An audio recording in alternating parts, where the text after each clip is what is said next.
Évangile selon Luc, chapitre 18. Jésus leur adressa une parabole, pour montrer qu'il faut toujours prier et ne point se relâcher. Il dit, il y avait dans une ville un juge qui ne craignait point Dieu, et qui n'avait d'égard pour personne.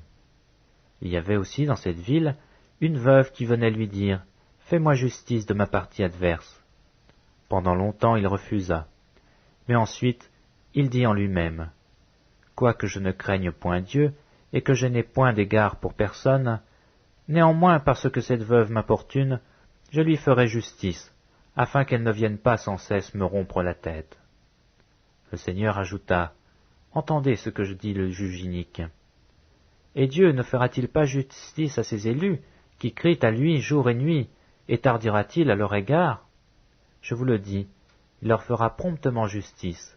Mais quand le Fils de l'homme viendra, trouvera-t-il la foi sur la terre? » Il dit encore cette parabole, en vue de certaines personnes, se persuadant qu'elles étaient justes, et ne faisaient aucun cas des autres. Deux hommes montèrent au temple pour prier. L'un était pharisien et l'autre publicain. Le pharisien, debout, priait ainsi en lui-même. « Ô Dieu, je te rends grâce de que je ne suis pas comme le reste des hommes, qui sont ravisseurs, injustes, adultères ou même comme ce publicain.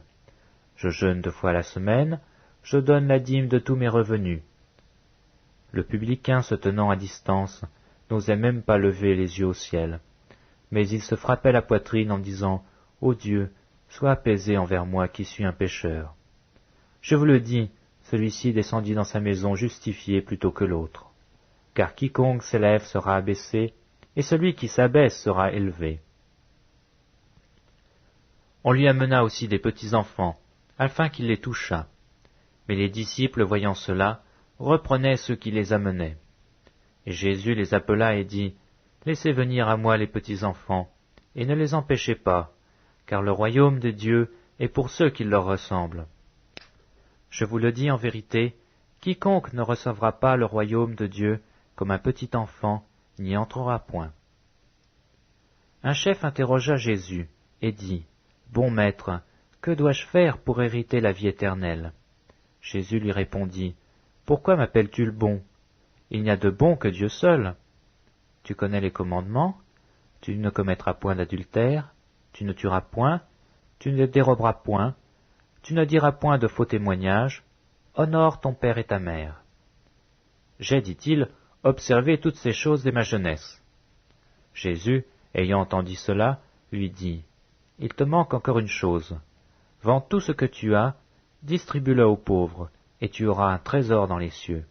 Puis viens et suis-moi. » Lorsqu'il entendit ces paroles, il devint tout triste, car il était très riche. Jésus, voyant qu'il était devenu tout triste, dit, qu'il est difficile à ceux qui ont des richesses d'entrer dans le royaume de Dieu. Car il est plus facile à un chameau de passer par le trou d'une aiguille qu'à un riche d'entrer dans le royaume de Dieu. Ceux qui l'écoutaient dirent, « Et qui peut être sauvé ?» Jésus répondit, « Ce qui est impossible aux hommes est possible à Dieu. » Pierre dit alors, « Voici, nous avons tout quitté, et nous t'avons suivi. » Et Jésus leur dit, « Je vous le dis en vérité, il n'est personne qui ayant quitté à cause du royaume de Dieu sa maison ou sa femme, ou ses frères ou ses parents ou ses enfants, ne reçoive beaucoup plus dans ce siècle-ci et dans le siècle à venir la vie éternelle. » Jésus prit les 12 auprès de lui et leur dit, « Voici, nous montons à Jérusalem, et tout ce qui a été écrit par les prophètes au sujet du Fils de l'homme s'accomplira. Car il sera livré aux païens, on se moquera de lui, on l'outragera, on crachera sur lui. Et après l'avoir battu de verge, on le fera mourir, et le 3e jour il ressuscitera. » Mais ils ne comprirent rien à cela. C'était pour eux un langage caché, des paroles dont ils ne saisissaient pas le sens. Comme Jésus approchait de Jéricho, un aveugle était assis au bord du chemin, et mendiait. Entendant la foule passer, il demanda ce que c'était. On lui dit, « C'est Jésus de Nazareth qui passe. » Et il cria, « Jésus, fils de David, aie pitié de moi. » Ceux qui marchaient devant le reprenaient pour leur faire taire, mais il criait beaucoup plus fort, « Fils de David, aie pitié de moi. » Jésus, s'étant arrêté, ordonna qu'on le lui amenât. Et quand il se fut approché, il lui demanda, « Que veux-tu que je te fasse ?»